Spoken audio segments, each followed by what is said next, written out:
అందరికీ హృదయపూర్వక నమస్కారం. ఇక్కడ రాసిన కాన్సెప్టు మామూలుగా ప్రతి ఒక్కరు ఏదో కార్యక్రమం పెట్టినప్పుడు రాత రాయడము అది కామన్. ఒక కవి రాస్తే అంతకంటే ఎక్కువ రాస్తారు. కానీ ఇది వాస్తవం ఇక్కడ రాసిన విషయం. ఆయన ఎంపీగా, నేను ఎమ్మెల్యేగా కూడా పనిచేసిన. వాళ్ళ అన్న రాజశేఖర రెడ్డి గారు కానీ, వాళ్ళ కుటుంబ సభ్యులు కానీ, వాళ్ళ నాన్న రాజారెడ్డి కూడా మా కుటుంబానికి చాలా ఆప్తులు. కానీ సమీకరణ మారింది, సమస్యలు మారినాయి. నేను కూడా రాజకీయంగా విభేదించిన, కానీ ఎప్పుడు కూడా మేము కూడా ఫ్యాక్షన్ చేసినాం. ఇటువంటి దరిద్రమైన ఆలోచన ఎప్పుడు చేయలే. ఏంది ఇది మీ ముడబతుకు?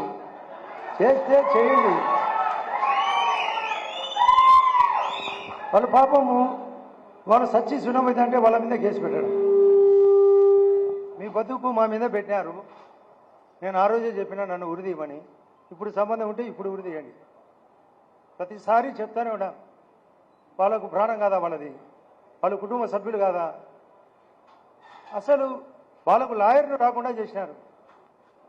మేము గట్టిగా నిలబడి మా మీద ఆ రోజు మీకు ఈ విషయం చెప్తేనే మేము ఈ సభకు అర్థమయ్యేది. మీరు బాగా సున్నితంగా నిశ్చితంగా ఆలోచించండి. ఆ రోజు జరిగిన తర్వాత వెంటనే జగన్మోహన్ రెడ్డి గారు కోర్టుకు పోయినాడు.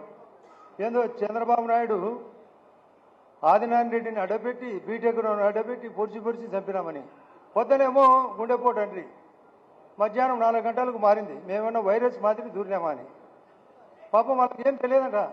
ఆమె నాతో మాట్లాడింది, సునీతమ్మ, నిన్న మొన్న కూడా, అన్న ఇక్కడికి రాండి అని. అన్న అమ్మ మేము వస్తాం, సబ్జెక్టు చెప్తామంటే ఇప్పుడు కూడా వాళ్ళని పర్మిషన్ అడిగినా, చెప్పండి సబ్జెక్టే చెప్పమంటారు వాళ్ళు. ఆ రోజు జరిగిన తర్వాత వాళ్ళకు కూడా తెలియదు. అమ్మ నేను ఆ రోజు కూడా మీకు అందరికీ చెప్తున్నా, మీరు పాపం నాకు సారి చెప్తుంటే నాకు బాధ వేసింది. మీకు ఎట్లా తెలుస్తుంది ఆ రోజు ఇట్లా జరుగుతుందని? ఇంట్లో వాళ్ళు మామూలుగా ఒకటి సాగుతుంది, ఇంటి కుక్కని ఈశ్వరుడైనా పడలేరని. కానీ సిబిఐలు పట్టినారు 80%, 20% బ్యాలెన్స్ ఉంది. ఆ 20% మా బీజేపీ వాళ్ళు కూడా ఖచ్చితంగా న్యాయం చేస్తేనే అది నిజమే న్యాయం. అది కూడా కాకుండా మీరు ప్రజాకోర్టులో కూడా న్యాయం చెప్పాలి వాళ్ళకు. అప్పుడు ఆమె ఇప్పుడు కాంగ్రెస్ పార్టీ తరఫున ఆమె ఫైట్ చేస్తుంది. చేతనైతే ఆమెకు కూడా మేము పార్టీని పక్కన పెట్టి ఆమె సిద్ధాంతాన్ని కూడా మీరందరూ కట్టుబాటు ఉండాలి. సబ్జెక్టే, రాజకీయమే. ఇక్కడ రాజకీయాలకు సంబంధమే రాలే. ఇక్కడ ఉండే విషయాలు చాలా లోతుగా ఉన్నాయి. సిట్టోళ్ళు నన్ను అడిగినారు 2.5 గంట పాటు, సతాయిచ్చినారు. ఆ రోజు నన్ను మా వాళ్ళ దగ్గర నుండి, నేను దాదాపు 100 జీపుల్లో వస్తే నన్ను అనుకున్నారంట గ్యారంటీ అరెస్టు, ఆదినాటి బయటకు రాడని. నేను కూడా సబ్జెక్టు తప్పు లేదు కాబట్టి వాళ్ళు అడిగిన క్వశ్చన్లకు ఆన్సర్ చెప్పిన. మీ అందరు విలేకరులకు ఆ రోజు నేను బయట ఎక్స్ప్లెనేషన్ చెప్పిన. ఏందేందో కథలు అడుగుతారు. నేను అప్పుడు వాళ్ళని అడిగిన పోలీసులను, మీ ఆత్మసాక్షిగా చెప్పండి, మేము చేసినామా? వాళ్ళే చేయలేదా? వాళ్ళ కుటుంబ సభ్యులే చేసినారా లేదా? మేము చేసినామంటే మమ్మల్ని ఇక్కడే ఎన్కౌంటర్ చేయమని. లేదండి మేము దానికి లేదు సంబంధం, ఓన్లీ ఒక స్క్రిప్ట్ ఇచ్చినారు, ఆ స్క్రిప్ట్ ప్రకారం క్వశ్చన్లు అడుగుతున్నాం, క్వశ్చన్లు అడుక్కోండి, ఇంకా మళ్ళీ 10 సార్లు వస్తా. కొందరు వచ్చేది విలేకరులు, వాళ్ళను బీటెక్ రవిని, ఆదినారాయణ రెడ్డిని ఎందుకు విచారించలేదని నేను దానికి ఆన్సర్ చెప్పిన. ఇక్కడ మీ టీవీ కెమెరా ఒకటి పోయింటుంది, ఇక్కడ ఉండే వాళ్ళు అందరినీ అనుమానపడతారు. ఆ కెమెరా ఒక దగ్గర దొరుకుతుంది, మిగతా వాళ్ళ దగ్గర ఎందుకు విచారిస్తారు? దొరికినారు, మీరు కుక్కల మాది దొరికినారు, చేసినారు, మళ్ళా చెప్పడం, ఇప్పుడు రాజకీయాల్లో అడ్డపెట్టడం. ఇది న్యాయమేనా? మీరు దయచేసి ఇక్కడ ఉండే గమనించే వాళ్ళందరూ ఆయన మీద ఎంత అభిమానంగా వచ్చినారో వాళ్లకు గట్టిగా స్టాండ్ ఇచ్చి, వాళ్ళు ఏ నిర్ణయం తీసుకున్నా మేము పరోక్షంగా, మేము ఏ పార్టీ అయినా వాళ్ళకు పరోక్షంగా స్టాండ్ ఇచ్చి నిలబడతాం రాజకీయంగా. మీరు కూడా గట్టిగా చేతులెత్తి మేము కూడా నిలబడతామంటేనే ఈ యొక్క వివేకానంద రెడ్డికి ఆత్మకు శాంతి చేకూరేది. ఊరికి వచ్చినాం పోయినామని పెళ్లికి వచ్చినట్టు కాదు.